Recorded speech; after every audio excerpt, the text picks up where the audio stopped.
আজি এই সংবাদমেল বুলি নকওঁ যে আমাৰ মনৰ দুখৰ কথাখিনি আমাৰ জনগোষ্ঠীৰ কথাখিনি এই কথাখিনিৰ কাৰণে আজি মই ইয়াত বিশেষভাৱে ইছলাম ধৰ্মীয় বৃহত্তৰ অসমীয়া জাতি গঠনৰ লগত জড়িত থকা আমাৰ জনগোষ্ঠীৰ ব্যক্তিসকলক যাতে যি ধৰণৰ এক পৰিৱেশ হৈছে এই পৰিৱেশৰ পৰা আঁতৰি থাকিবলৈ যিসকলে জড়িত হৈ পৰিছে তেওঁলোকক যাতে কোনো পধ্যে প্ৰশ্ৰয় নিদিয়ে এই কথাখিনি ক'বলৈ আৰু কালি নাগৰিক সভাই যিটো যোগাত্মক এক সিদ্ধান্ত লৈছে এই কথাখিনি তেখেতসকলৰ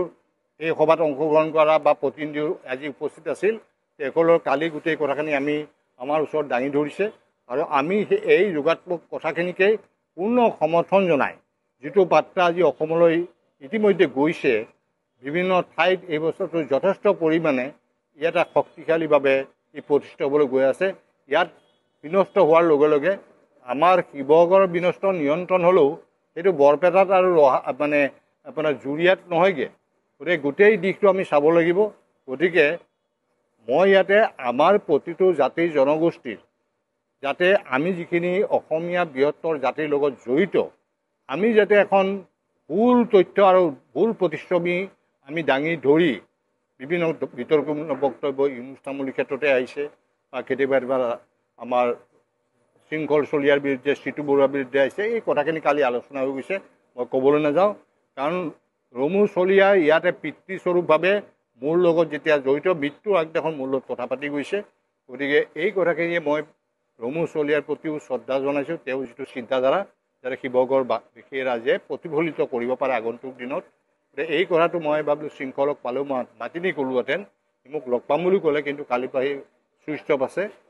এই বিতৰ্কমূলক নোসোমাবি ৰমু দাই আত্মায়ো শান্তি নাপাব গতিকে মই সেইখিনি ক'বলৈ সুবিধা নাপালোঁ বাৰু যি নহওক মোৰ বিশ্বাস আছে এনেকুৱা বিতৰ্কিতমূলক বক্তব্য যাতে কোনো নাৰাখে ইউনুছ তামুল এজন ব্যক্তি তেওঁ কাকো প্ৰতিনিধিত্ব কৰা নাই তেওঁৰ বক্তব্য যাতে আমাৰ ইছলামিক সমাজৰ বক্তব্য বুলি আপোনালোকে কোনো ধৰি নলয় আৰু যিটো আমাৰ ইয়াতে বিভিন্ন জনগোষ্ঠী অসমীয়া জাতিৰ সীমাবদ্ধতাৰ মাজত আছে ই যেনেকৈ মৰাণ মটক টাই আহোম বা কোচ ৰাজবংশী ডিমাচা কাৰ্বি ৰাভা বড়ো এইবিলাক বা আমাৰ অসমীয়া মুছলিমৰ মই মুছলিম বুলি নকওঁ ইছলাম ধৰ্মীয় লোকৰ অসমীয়াৰ মাজত থকা ইয়াত মানে গৰীয়া হওক মৰিয়া হওক দেশী হওক জোলহা হওক চৈয়দসকল হওক বা পুংগল মাইমল কছাৰী মুছলিম এই যিকেইটা জনগোষ্ঠীয়ে অসমৰ ইতিহাসত যথেষ্ট অৱদান দি গৈছে কিন্তু লাহে লাহে যেন তেওঁলোকে সকলো পিনৰ পৰা বঞ্চিত হৈ যেন আজি সেইসকলক মিছলিড কৰাৰ কাৰণে ভুল পথে পৰিচালিত কৰিবৰ কাৰণে কিছুমান অপশক্তিও কাম কৰি আছে আৰু তাৰ লগে লগে পূৰ্ববংগীয় সেইসকল ব্যক্তিয়ে বিভিন্ন স্তৰে দি প্ৰৱেশ কৰি আজি শিৱসাগৰৰ যিসকলে কলিকতে কৰিব বিচাৰিছিল আমি দেখিছোঁ সোণাৰীত যি অৱস্থা সৃষ্টি কৰিছে মই ভবা নাছিলোঁ এইবিলাক জেগাতো এই অৱস্থা হৈছে আজি মোক শদিয়াৰ পৰা ফোন কৰিছে শদিয়াৰতো একে অৱস্থা হৈছে আজি তেনেকৈ চৰাইদেউত যিটো হৈছে ঠিক তেনেকৈ ডিব্ৰুগড়তো মোক এজনে ক'লে যে ডিব্ৰুগড়তো একেই অৱস্থা হৈছে গতিকে এই অৱস্থাটো যদি চবতে হৈ আছে মই ভাবিছোঁ আমাৰ নামনি অসমতে হৈ আছে নেকি নগাঁৱলৈকে আৰম্ভ কৰি নহয় গোটেই উজনি অসম যিখন আমাৰ অসমীয়া জাতিৰ এক প্ৰাণকেন্দ্ৰ যিবিলাক আছিল সেইবিলাক যেন আজি অসমীয়া বুকুৰ পৰা হেৰাই যাব বিচাৰিছে গতিকে আপোনালোকে নেতৃত্ব লওক অসমীয়া জাতিৰ যিকেইটা জনগোষ্ঠীক লৈ বৃহত্তৰ অসমীয়া জাতি হৈছে সেই কথাখিনি আমি আজি এটা বাৰ্তা দিবৰ কাৰণে যিটো কালি বাৰ্তা গৈছে তাৰ লগত সংযোগ কৰি আজি আমি এইসকল আমাৰ জনগোষ্ঠীকেইটাৰ লগে লগে আমি ইছলাম ধৰ্মৰ হয় কিন্তু আমি বাংলাদেশীৰ সমৰ্থক নহয় কাৰণ বাংলাদেশীৰ সমৰ্থক আজি চৰকাৰৰ দায়িত্ব আছে ৭১ পিছত মানুহ খেদা কাখন প্ৰৱৰ্তন কৰি এটা সাম্প্ৰদায়িক বীজ ৰোপণ কৰাটো আমি আপত্তি আছে ক্ল'জ 6টো এতিয়ালৈকে কাৰ্যকৰী নকৰি তেওঁলোকে ক্ল'জ 6 আমাৰ যিটা সুৰক্ষিত হ'ব পৰা ব্যৱস্থা আছে জাষ্টিছ বিপ্লৱ শৰ্মা কমিশ্যন সেইখিনি নকৰি আজি পৌৰগামী কমিটি অসম চৰকাৰে যিখন গঠন কৰিছিল justice Rumi Phukan advocate general Debajit Saikia আৰু ময়ো তাৰ সদস্য আছিলোঁ আমি ৰিপৰ্ট ইতিমধ্যে ছাবমিট কৰিছোঁ বহু বিভাগ কৰাই যিটো মানে আজি অন্যখন বাংলাদেশলৈ ৰূপান্তৰিত হৈ গৈছে সেইখন আমি বন্ধ কৰিব লাগে আৰু বিদেশী হ'লে ইয়াৰ পৰা উচ্ছেদ কৰিলে তেওঁলোকে তালৈকে যাব তাৰ পৰা উচ্ছেদ কৰি তালৈ যাব গতিকে তেওঁলোকক তাৎক্ষণিকভাৱে নি মানে বাংলাদেশৰ বৰ্ডাৰত দি আঁতৰাই দিব লাগে আৰু বন্দী চুক্তিকৰণ মানে যিখন প্ৰত্যাহ্বান চুক্তি বচন সেইখন তাৎক্ষণিকভাৱে কৰিব লাগে আৰু সীমান্তত লোকালে শ্বুট এণ্ড চেণ্ড অৰ্ডাৰ দি কোনো যাতে প্ৰৱেশ কৰিব নোৱাৰে যিটো পাকিস্তান বৰ্ডাৰৰ লগত আছে এইটো বাংলাদেশ বৰ্ডাৰটো এইটো ব্যৱস্থা কৰক এইকাৰণে কৈছোঁ যে নহ'লে এনে সুদ সদায় বহি থাকিব আৰু বাংলাদেশী হিন্দুৱে হওক বাংলাদেশী মুছলমানে হওক কাৰণে আমি 1960 চনত আমাৰ মাতৃভাষা জাতিটোৰ কাৰণে আমি শ্বহীদ হ'বলগীয়া হৈছে 72 আমাৰ শিক্ষা আমি কি ভাষাত পঢ়িম তাৰ কাৰণে আমি শ্বহীদ হ'বলগীয়া হৈছে গতিকে এই কথাবিলাক আমি সকলোৱে অসম আন্দোলনত যিখিনি শ্বহীদ হৈছে আজি এই প্ৰতিটো জনগোষ্ঠীৰ হৈছে গতিকে আমি যিটো অৱদান বিভিন্ন ভাষা জাতি সাহিত্যৰ কাৰণে আমাৰ আছে সেইখিনি আজি কোনো ইনুষ্ঠামূলীয়ে আমাক নষ্ট কৰিব নোৱাৰে গতিকে আপোনালোকে আমাৰ যিকেইটা জনগোষ্ঠী আছে তেওঁলোকক যাতে কোনো ভুল পথে পৰিচালিত কৰিব নোৱাৰে এইটো মুছলিমৰ বিৰুদ্ধে এইটো অমুকৰ বিৰুদ্ধে যদি মুছলিমৰ বিৰুদ্ধে হয় বাকী জনগোষ্ঠীটো আমাৰ লগতে আছে আমি একেলগে তাক প্ৰত্যাহ্বান দিম কিন্তু সেইবুলি আমি আঁতৰি যাম আৰু ইয়াতে সেই মৌলবাদী শাসন ব্যৱস্থাটো লাহে লাহে আৰম্ভ কৰিছে আজি 2 ঘৰ কালি 4 ঘৰ পঢ়ি 8 ঘৰ আৰু বাধা প্ৰদান কৰি আছোঁ এইবিলাক আমি ধৰ্মীয় উন্মাদনাত গতিকে এইকাৰণে মই আহ্বান জনাইছোঁ আপোনালোকে এইবিলাক বাদ দিয়ক কাৰণ 1980 চনত আমচুৰ জন্ম মই দেখিছোঁ মই সৌৰ অসম ছাত্ৰ সন্থাৰ কামৰূপ জিলাৰ সভাপতি অবিভক্ত আৰু গুৱাহাটী ছাত্ৰ সন্থাৰ সভাপতি আছোঁ তেতিয়া মই আমচুৰ জন্মই দেখিছোঁ তাৰপিছত আমাৰ অৱস্থা দেখিছোঁ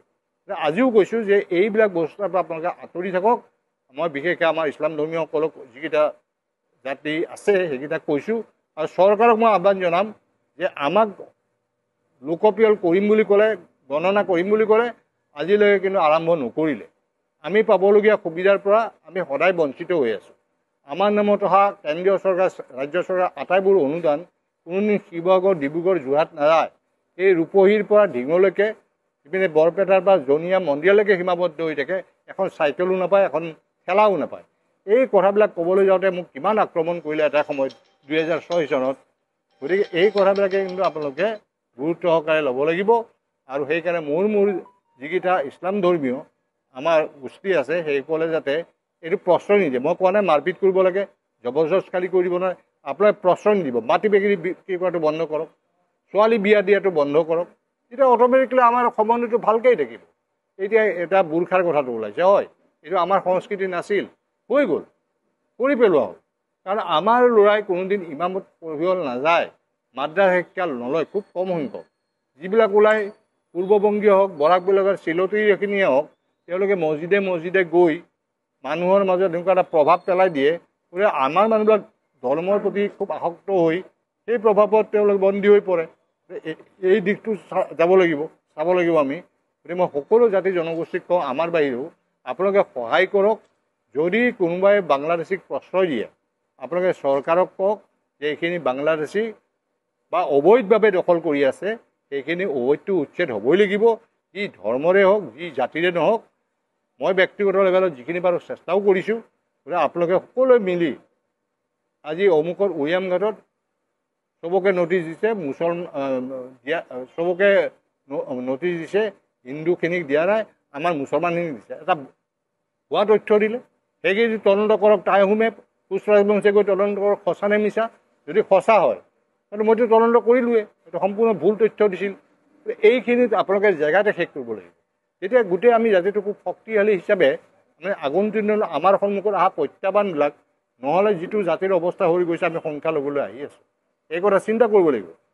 গতিকে বহুত শ্বহীদ হৈ গ'ল জাতিটোৰ কাৰণে 60 চনৰ পৰা শ্বহীদ হৈছে তাৰ আগতেও হৈছে 72ত হ'ল 79ৰ পৰা হোৱা অসম আন্দোলনত বহুত কেইজন শ্বহীদ হ'ল গতিকে এই শ্বহীদৰ প্ৰতি সন্মান জনাই আমাৰ দায়িত্ব আৰু কৰ্তব্য পালন কৰিবলৈ মোৰ বিভিন্ন গোষ্ঠীৰ লগতে আজি যোৰা বহুতে কিন্তু আজি মোৰ দুখ লাগে কাৰণ এইটো মোক গভৰ্ণমেণ্টেও কৈছিল মানে এটা গোষ্ঠীৰে আমাৰ নাই বুলি 20টাকৈ সংগঠন জন্ম হৈছে হঠাৎ 2006 চনত মোৰ লগত বহিবলৈ মানুহ নাই সংবাদ মোৰ ঘৰত মই বনাইছিলোঁ পাতিছিলোঁ আৰু আমি গুৱাহাটী দৈনিক অসম কীৰ্তিনাথ হাজৰিকা ডাঙৰীয়াৰ দিন